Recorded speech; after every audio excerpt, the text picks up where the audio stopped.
GST has designated centralized portals for GST taxpayers to visit and comply with the GST laws easily. eWayBillGST.gov.in is the official website for managing e-way bills, while einvoice1.gst.gov.in is the invoice registration portal to obtain IRNs for your e-invoices. Likewise, most of the compliances such as filing of returns, forms, applying for GST registration and refunds can be done on gst.gov.in or the GST portal. This is a welcome move under GST when compared to the erstwhile indirect tax laws where there were multiple websites, especially for VAT, where there was dedicated websites for every state or union territory in which that business operated. Hi everyone, I'm Annapurna from Team Clear Tax. This video will help you get a complete overview of the e-invoice portal or IRP to start with if your business is required to comply with the e-invoicing rules. einvoice1.gst.gov.in is the first invoice registration portal managed by the National Informatics Center or NIC for e-invoice compliance. Did you know that government intends to have 9 more portals or websites in the coming months? So stay tuned for updates by subscribing to ClearTax YouTube channel and don't forget to hit that bell icon for instant video alerts. Before we begin, let me share the presently designed roadmap for e-invoicing implementation in India. Since 1st October 2020, businesses with an annual aggregate turnover of more than Rs 500 crore in any preceding financial year starting from 2017-18 must comply with e-invoicing system. Thereafter, from 1st January 2021, it was extended to businesses with a turnover of more than Rs 100 crore in any preceding financial year starting from 2017-18. Likewise, it is now extended to businesses with a turnover ranging between Rs 50 crore to Rs 100 crore applicable from 1st April 2021. The home page of the e-invoice portal presently looks something like this. The website einvoice1.gst.gov.in makes it possible for such taxpayers to register, then bulk upload invoices to obtain IRN, track invoices, etc. So the e-invoice portal allows taxpayers to use certain facilities such as the registration of taxpayer into the e-invoicing system, generation of unique invoice reference number or IRN using the bulk upload option, tracking or verifying invoice details using the IRN, then search for any taxpayer, PIN code, then signed invoices, goods or services or master codes, then cancellation of IRN, printing of invoices, generating various MIS reports, then authorizing sub-user to generate IRN, cancelling the IRN or generate reports relating to the IRN. So let's look into the facilities available on the e-invoice portal before a user can log into it. Upon accessing homepage of the e-invoice website, a section appears in the right-hand side known as Latest Updates. This displays the latest developments about implementation along with the new features on the e-invoicing portal. The Laws section contains various rules such as Rule 48, then the forms such as INV01, list of GST notifications and circulars if any relating to e-invoicing as per the GST law. The Help section provides user with the user manuals for managing IRN, FAQs on the same, and tools for bulk generation of IRN. Search section where the following information can be looked up. Taxpayer details by entering their GSTIN, PIN code search to know the name of the state, product and services details by entering HSN code, verification of the signature and invoice details by uploading the JSON signed file of the e-invoice, status of invoice by taxpayer by entering the GSTIN, list of GST Suvidha providers, master codes for states, HSN, country, then port, currency and unique quantity code. The download section contains the following facilities.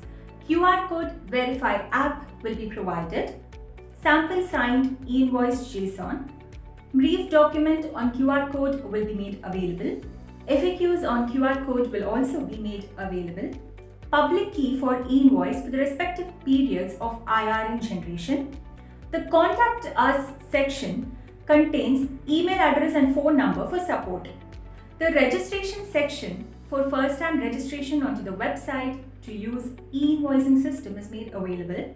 It has e-invoice enablement option for taxpayers who are eligible for e-invoicing but have not been enabled to use the e-invoice portal.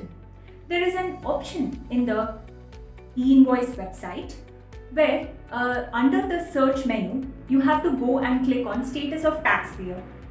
Select and enter the GSTIN and see the enablement status for the entered taxpayer. The registration facility is available for different types of users such as the SMS based users, mobile based users, GSP based users and API based users.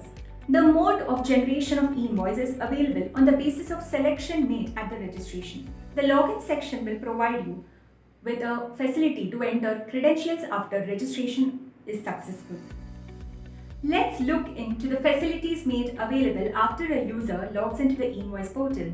So this is what the main menu screen looks like after a successful login. There are 5 main options available.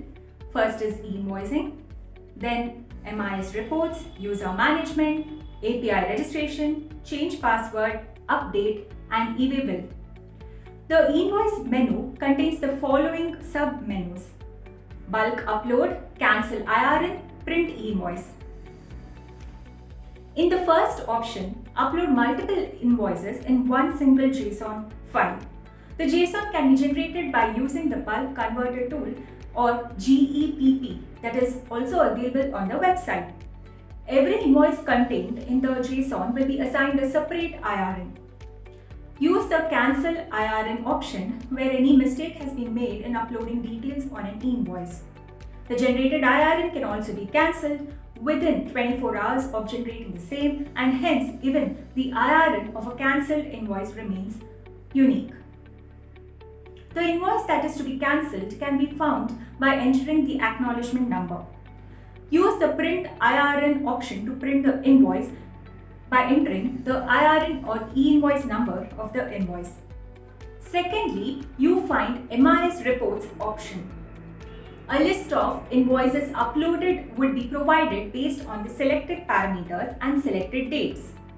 This list can also be exported in Excel format using Export to Excel tab. Next in the list is user management. A large number of businesses may have different people performing various roles in relation to invoices in the organization. This portal allows controlling access of such users depending on their role. Various options provided are creation of sub-user, freezing a sub-user, update a sub-user and change the password. The sub-users would be each provided with a separate login credentials with their user ID being the same as that of the main user except for addition of a suffix. Each sub-user will be given following type of permissions such as generate or cancel or report the generation of invoice reference number. Fourth on the list of options is API registration. In case a taxpayer chooses to directly integrate his ERP system or through the GSP with the e-invoicing system, click on API registration option, then do the IP whitelisting to register your IP address with the portal. Thereafter, select Create API User under the User Credentials options to register the GSTIN for API interface and set the login credentials. In case the sister concern of your GSTIN has already registered for API interface, then the details thereof will be displayed. Enter the client ID and client secret to set the login credentials for your concern. Next, the user can frequently change the password using the Change Password option. Use the Update facility to auto-populate certain fields while creating e-invoices by pulling the data from the GST Common portal, that is gst.gov.in. It helps users in simplifying the tedious task to enter the business details every time an e-invoice is prepared. Lastly, the e-way bill option can be used to fill up part A of the e-way bill with only the vehicle number remaining to be entered in part B. There is another subsidiary website to manage the API sandbox testing for developers of software or large taxpayers called the einv-api-sandbox.nic.in. That's the homepage of which looks like this. Let's go through a couple of important points one must note while using the e-invoice portal. A separate GSTIN based registration will be needed to be made on the e-invoice portal. However, the taxpayers who are registered on the e-waybill portal need not take separate registration on the e-invoice portal. The maximum number of the sub-users that can be created for each place of business is 10. For every additional place of business, 10 more sub-users can be added. Reports can only be generated for a particular day to ensure that the system does not take any additional burden and continues to perform smoothly. Hence, it is advisable to generate a report for each day separately if so needed. Thank you for watching this video. If you found this video useful, please give it a thumbs up and do spread it by sharing it. Do leave us a comment for any queries on e-invoicing and video suggestions for GST topics. We'll be happy to take them up. Until then, see you in the next video.